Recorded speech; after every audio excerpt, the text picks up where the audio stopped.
నమస్తే అండి. ఈ కార్యక్రమం చూసేటువంటి వ్యూవర్స్ అందరికీ ప్రపంచ మానసిక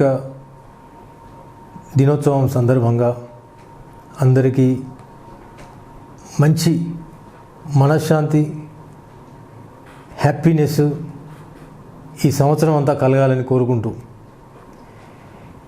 అక్టోబర్ 4th నుండి అక్టోబర్ 10th వరకు ప్రపంచ మానసిక వారోత్సవాలని మానసిక వైద్య శాస్త్రానికి సంబంధించినటువంటి సంఘాలన్నీ ప్రపంచం మొత్తం తమ కార్యక్రమాలను నిర్వహిస్తూ ఉంటాయి. దీంట్లో ముఖ్యంగా అవేర్నెస్కు సంబంధించింది ప్రాముఖ్యాన్ని కలిగి ఉంటుంది.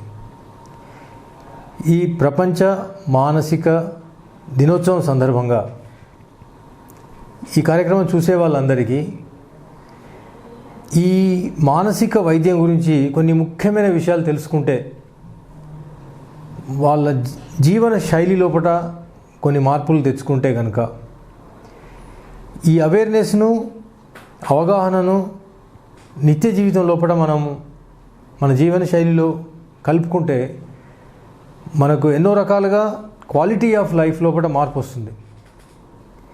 ఇప్పుడు చాలామందికి ఎన్నో అపోహలు ఉంటాయి. ముఖ్యంగా ఒక మ్యాథమెటిక్స్లో 2+2 4 అంటారు, లేదంటే ఒక ఫిజిక్స్లో న్యూటన్స్ లా ఉంటే పాస్చర్స్ ప్రిన్సిపల్స్ ప్రకారం మనం దాన్ని ఎట్లా నిరూపించాలి, ఎవిడెన్స్ బేస్డ్ అని అంటాం మనం. చాలామంది సైకాలజీ విషయానికి వచ్చేటప్పటికి, ముఖ్యంగా సైకియాట్రీ విషయానికి వచ్చేటప్పటికి, అంటే మానసిక వైద్య శాస్త్రం విషయానికి వచ్చేటప్పటికి ఇది సైన్సా, ఏదో ఒక ఫిలాసఫీ లాగా, ఒక లిటరేచర్ లాగా ఎక్కువ ఊహాజనితమైనటువంటి భావనలతోటి, కొంతమంది అభిప్రాయాలతోటి ముడిపడి ఉంటాయనేటువంటిది చాలామంది అనుకుంటూ ఉంటారు. కేవలము అభిప్రాయాలు, నమ్మకాలు, కొంతమంది వ్యక్తుల యొక్క లైఫ్ ఎక్స్పీరియన్సెస్, అనుభవాలతోటి రాసినటువంటి కథ కాదు ఇది. ఇది ఒక వైద్య శాస్త్రం. ఇప్పుడు మనం ఒక ఫిజిషియన్ ఉంటాడు, ఒక జ్వరానికి, బీపీకి, షుగర్కు ట్రీట్మెంట్ ఇస్తూ ఉంటారు. ఒక ఆర్థోపెడిక్ సర్జన్ ఉంటారు, ఒక బోను ఫ్రాక్చర్ అయితే కనుక ఆ ఫ్రాక్చర్కు ట్రీట్మెంట్ ఇస్తూ ఉంటాడు. ఒక జాయింట్, అంటే ఉదాహరణకు ఒక యాంకిల్ జాయింట్ ఉందనుకుందాం, అది తొలగినట్టయితే, బెనికినట్టయితే దానికి పట్టి వేసి, దానికి ఫిజియోథెరపీ ఎక్సర్సైజెస్ చెప్పి, కొన్ని మందులు రాసి తొందరగా మానడానికి ట్రీట్మెంట్ ఇస్తాడు. సో ఇవన్నీ మనం ఈజీగా అర్థం చేసుకోవచ్చు. ఒక ఆర్థోపెడిక్ సర్జన్ కానీ, ఒక ఫిజిషియన్ కానీ, ఒక జనరల్ సర్జన్ ఉన్నాడు అనుకుందాం, డాక్టర్, జనరల్ సర్జన్ ఒక ఆపరేషన్ చేస్తాడు, కడుపులో ఇంత కంతి తీస్తారు. ఒక ఆబ్స్ట్రిషియన్ ఉన్నాడు అనుకోండి, లేడీస్ డాక్టర్, ఒక డెలివరీ చేస్తారు. ఇవన్నీ అర్థమవుతాయి ఈజీగా, కామన్ మ్యాన్కి కూడా అర్థమవుతాయి, ప్రతి ఒక్కరు అర్థం చేసుకునేది. దీంట్లో మిస్టరీ అనేది ఏమీ లేదు, ఎందుకంటే అంత విజిబుల్, ఫిజికల్ కాబట్టి. ఆ రిజల్ట్ కూడా 2+2 4 లాగా వస్తుంది కాబట్టి. ఇక్కడ బాగా తెలుసుకోవాల్సిన విషయం ఏంటిదంటే, సైకియాట్రీ, మానసిక వైద్యం కూడా 2+2 4 మ్యాథమెటిక్స్ లాగా ఒక ఫిజిషియన్, ఒక సర్జన్, ఒక ఆర్థోపెడిక్ సర్జన్, గైనకాలజిస్టు, ఆబ్స్ట్రిషియన్ మాదిరిగా ఒక సైన్స్ అది. దీంట్లో కూడా వ్యాధి నిర్ధారణ, దానికి కొంత మెథడాలజీ,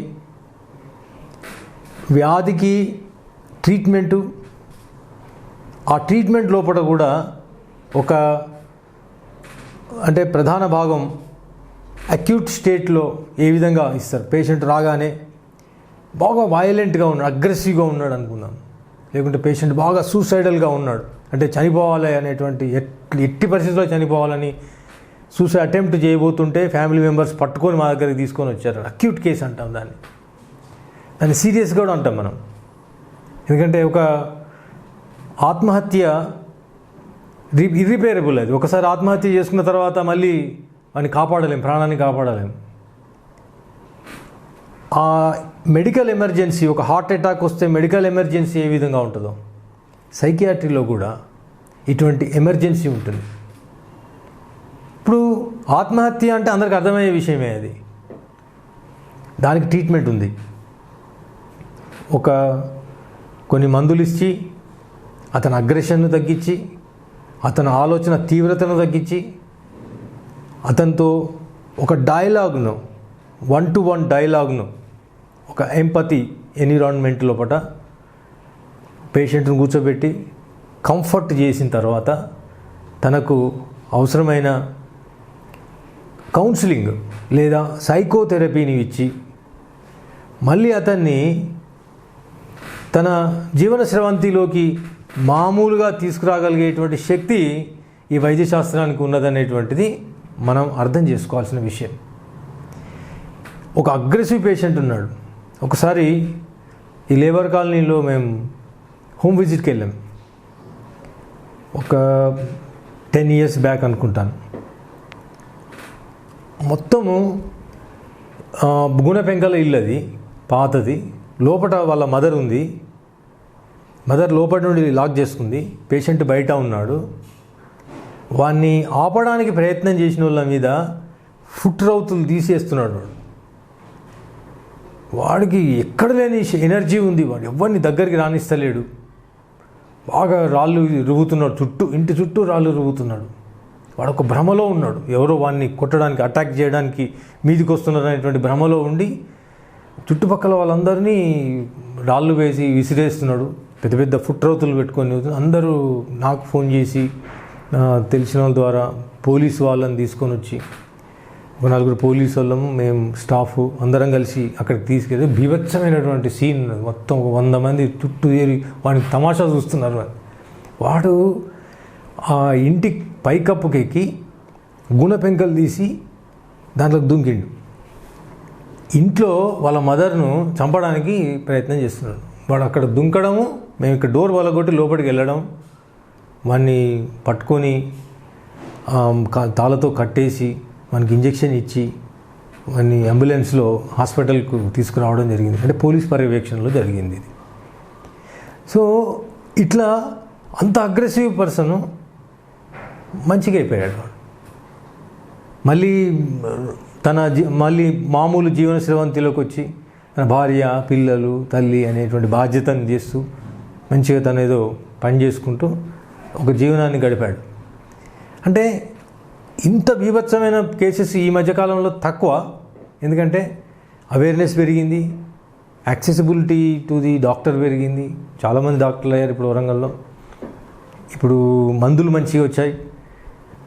మందులతోటి అంటే ఎర్లీ స్టేజెస్లో తొందరగా కనుక్కోగలిగితే మనకు మంచి ట్రీట్మెంట్ అవైలబుల్ అయింది. కాబట్టి అంత అగ్రెసివ్ ఉగ్ర రూపంలో ఉండేటువంటి కేసెస్ చాలా తగ్గినాయి అని అక్కడక్కడ మనం చూస్తూ ఉన్నాం. మనం ఒక చిన్న పిల్లను రాత్రి ఎత్తుకెళ్ళి రేప్ చేయడం, చంపేయడం, కాళ్ళు చేతిలో పట్టుకొని లేపి బండకేసి కొట్టి తలబగలేటట్టు చంపేయడం, అంత క్రూరంగా చేసింది ఆల్కహాల్, డ్రగ్, కెనాబిస్ ఇంటాక్సికేషన్ లోపల ఆ సైకోసిస్ అనేటువంటిది డెవలప్ అయ్యి ఆ విధంగా ప్రవర్తించడం మనం న్యూస్ పేపర్లలో చూసాం. మనం అతను చాలామంది ఏమన్నారంటే తనను ఎన్కౌంటరే చేయాలి, వాడిని అసలు బతకనియద్దు, వాడు రాక్షసుడు, మనిషి కాదు అన్న. కానీ అతను ఒక ఇంటాక్సికేషన్లో చేశాడు. అతను అడిక్ట్ అయిపోయి ఆల్కహాల్కు, కెనాబిస్ అంటే గంజాయికి అడిక్ట్ అయ్యి ఆ విధంగా చేయడం జరిగింది. కాబట్టి దానికి ట్రీట్మెంట్ ఇస్తే మంచిగా అవుతాడు. ఎప్పుడైతే ట్రీట్మెంట్ ఇస్తే మంచిగా అవుతాడని జడ్జి భావించాడో తనకు పనిష్మెంట్ ఇచ్చి ఎర్రగడ్డ మెంటల్ హాస్పిటల్లోకి పంపించి అక్కడ ట్రీట్మెంట్ ఇప్పించి మళ్ళీ సెంట్రల్ జైల్లో శిక్షే ఉంటుంది. కాకుంటే అంత తీవ్రమైనటువంటి ఉరి శిక్ష వేయాలి, ఎన్కౌంటర్ అన్నంత అంత ఆ భాష కాకుండా రొటీన్ కేసు లాగా చేయడం జరిగింది. ఇప్పుడు సెంట్రల్ జైల్లో అతను శిక్షను అనుభవిస్తూ ఉన్నాడు. సో ఇటువంటి తీవ్రమైనటువంటి వ్యాధులు మనం చూసినట్టు ఇప్పుడు చాలా తగ్గాయి. రేట్ తగ్గింది, ఆ తీవ్రత. కాకుంటే ఆత్మహత్యలు పెరుగుతూ ఉన్నాయి, హత్యలు పెరుగుతూ ఉన్నాయి, ఉన్మాదం పెరుగుతూ ఉన్నది, ఈ ప్లాన్డ్ హత్యలు ఇవి ఎక్కువ అవుతున్నాయి. దానికి కూడా మళ్ళీ ఈ సైకాట్రిక్ అవేర్నెస్ ఇంకా పెరగాల్సిన అవసరం ఉన్నదనేటువంటిది మనం ఇప్పుడు గ్రహించాల్సిన విషయం. ఇప్పుడు ఈ సంవత్సరం థీమ్ కూడా అంటే ప్రపంచ మానసిక అసోసియేషన్ ఏదైతే ఉంటుందో, వరల్డ్ సైకాట్రిక్ అసోసియేషన్ వాళ్ళ ఈసారి థీమ్ ఏంటిదంటే కైండ్నెస్, దయతో మనం ప్రేమతో బతకాలి అనేటువంటిది, అది స్ప్రెడ్ చేయాలి మనం అనేటువంటిదే ఇది. అయితే ఇప్పుడు ఇక్కడ అవగాహన అనేది వెరీ ఇంపార్టెంట్ సైకాట్రీ మీద. ఇక్కడ మనము ఈ సైకోసిస్ అనే పదం వాడాను నేను. ఇప్పుడు అతను ఒక పేషెంట్ను, ఒక వ్యక్తిని పేషెంట్ అంటాం, ఆ పేషెంట్ను సైకోటిక్ అంటాం. అదే సైకో లెక్క చేస్తాను ఏంద్రా అని మనం చాలాసార్లు సినిమాలలో కానీ టీవీ సీరియల్స్లో కానీ భాషలో మనం రెగ్యులర్గా మాట్లాడుకుంటే కూడా సైకో అంటాం మనం. అసలు సైకో అంటే ఏంటిది? ఇప్పుడు సైకియాట్రిస్ట్ దగ్గరికి వచ్చే వాళ్ళు అందరు సైకోలా? ఇది చాలా ఇంపార్టెంట్ ప్రశ్న ఇది. సైకో అంటే సైకోసిస్ అన్నట్టు. సైకోసిస్ అంటే రెండు ఉంటాయి విషయాలు దాంట్లో.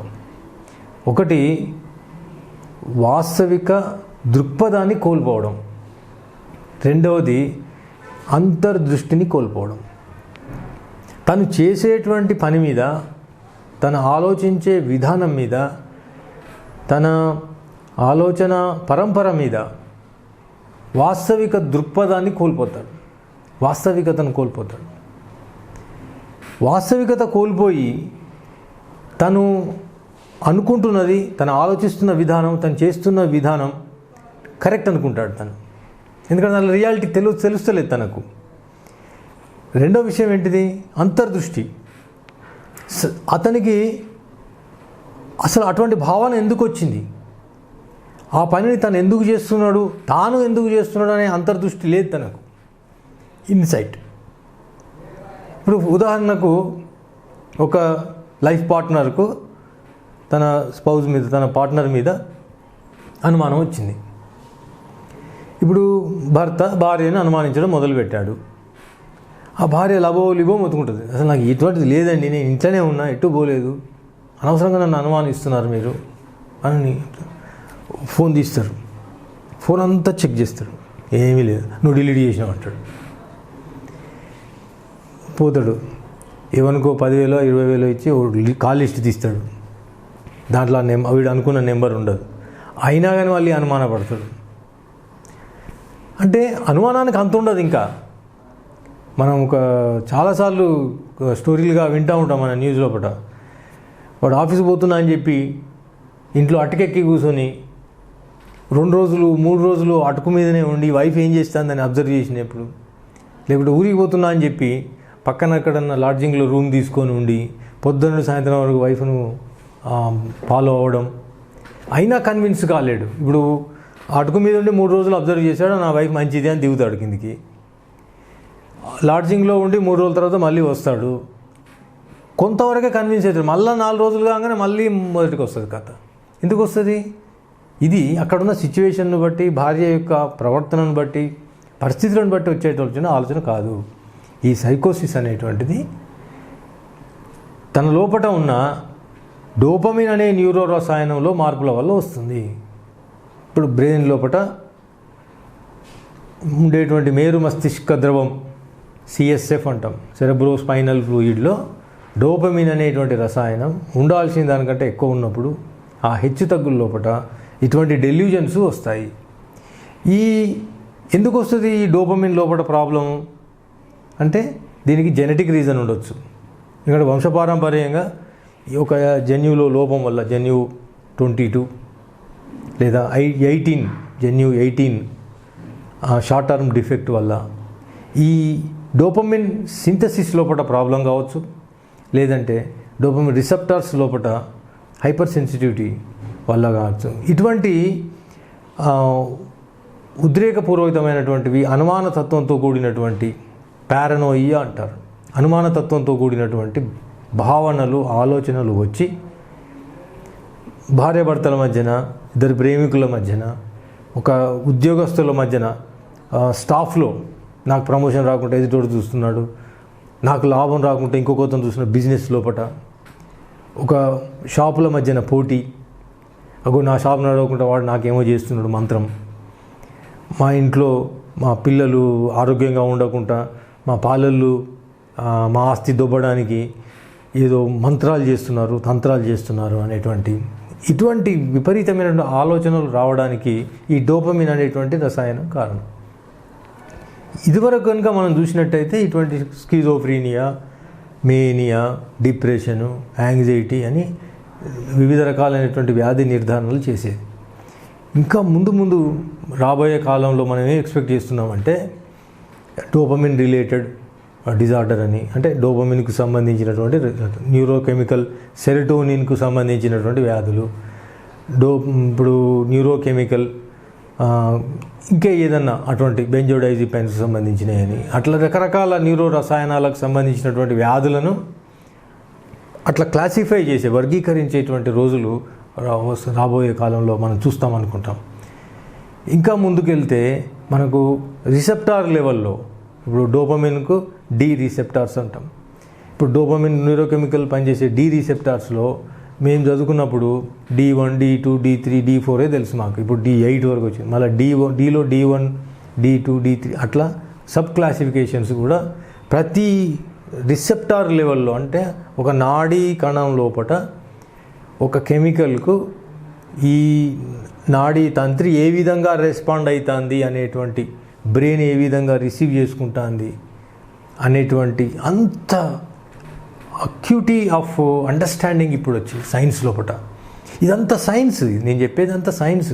ఒక డాక్టర్ శ్రీధర్ రాజు అభిప్రాయమో లేకుంటే ఇంకెవరో పెద్ద డాక్టరు, పెద్ద సైంటిస్ట్ అభిప్రాయమో కాదు. ఇదంతా ఎవిడెన్స్ బేస్డ్ ఇది. సో ఈ ప్రపంచ మానసిక ఆరోగ్య దినం సందర్భంగా మనందరం తెలుసుకోవాల్సిన విషయం ఏంటిదంటే, ప్రతి ఆల్టర్నేట్ పర్సన్, అంటే ప్రతి ఇద్దరిలో ఒక్కరికి మానసిక వ్యాధికి సంబంధించిన కన్సల్టేషన్ అవసరం ఉంటుంది. ఇది ప్రపంచ ఆరోగ్య సంస్థ ఇచ్చినటువంటి సూచన. ఒక లైఫ్ టైం ఇన్సిడెంట్స్ చూసినట్టయితే ఇద్దరిలో ఒక్కరికి, ఒక గివెన్ టైము సిచ్యువేషను ఇచ్చినట్టయితే ప్రతి ముగ్గురిలో ఒకరికి తప్పనిసరిగా సైకియాట్రిక్ కన్సల్టేషన్ అవసరం ఉంటుంది. ఇది కూడా ప్రపంచ ఆరోగ్య సంస్థ ఇచ్చింది, వరల్డ్ హెల్త్ ఆర్గనైజేషన్ WHO ఇచ్చినటువంటి సూచన. ఇది బాగా గుర్తుంచుకోవాల్సిన విషయం. ఎందుకంటే ఇది ఒక లేడీ డాక్టర్ ఏ విధంగా అయితే ప్రతి మహిళకు అవసరమో, ఒక ఆర్థోపెడిషియన్ ప్రతి స్పోర్ట్స్ పర్సన్కి ఎట్లయితే అవసరమో, ఒక టీచర్ ఒక స్టూడెంట్కి ఏ విధంగా అయితే అవసరమో, ప్రతి పౌరునికి ఒక సైకియాట్రిస్ట్ అవసరం, ఒక సైకలాజికల్ హెల్ప్ అనేది అవసరం. దీంట్లో కూడా వ్యాధి నిర్ధారణ ఉంటుంది, వ్యాధికి ట్రీట్మెంట్ ఉంటుంది, దానికి కోర్స్ ఉంటుంది. కొన్ని కేవలం 2 months 3 months వాడే మందులు ఉంటాయి. కొన్ని వ్యాధులకు 2 సంవత్సరాలు 5 సంవత్సరాల మెయింటెనెన్స్ ఉంటుంది. ఇంకా కొన్ని వ్యాధులు, ఇప్పుడు స్కిజోఫ్రీనియా లాంటి వాటికి మనం బీపీ షుగర్ లాగా లైఫ్ టైం వాడాల్సిన అవసరం కూడా రావచ్చు. సో ఇట్లా తాత్కాలికంగా ట్రీట్మెంట్ తీసుకోవడం ఉపశమనం కోసం, లేదంటే ఒక లాంగ్ టర్మ్ ప్లానింగ్ కోసంతో ట్రీట్మెంట్ తీసుకోవడం, చాలాసార్లు కౌన్సిలింగ్, సైకోథెరపీతో కూడా మందులు లేకుండా ఈ వ్యాధులకు, ఎన్నో రకాల వ్యాధులకు, మానసికంగా రుగ్మతలకు మనం ట్రీట్మెంట్ తీసుకోవచ్చు అనేటువంటిది అవగాహన ముఖ్యం అనేది ఈ సందర్భంగా తెలియజేస్తుంది.